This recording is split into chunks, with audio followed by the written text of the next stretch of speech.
Qur'oni Karimdagi Sura-i Bayyina surasi bor. Qur'onda Bayyina surasi ham shundan iborat ekan. Lam yakunil ladina kafaru min ahli al-kitabi wal mushrikina munfakina hatta ta'tiyahumul bayyina. Alloh jalla va ala dedilar payg'ambarimiz sollallohu alayhi vasallam.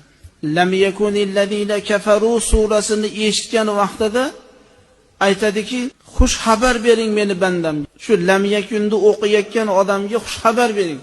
Shunday debki, azizligimga qasam ichaman deydi Xudo. Qasam ichib aytayapti. O'zimni azizligimga, ulug'ligimga qasam ichamanki, ey banda, dunyo oxirat holatlaridan bo'lgan biror bir holatda seni unutmayman.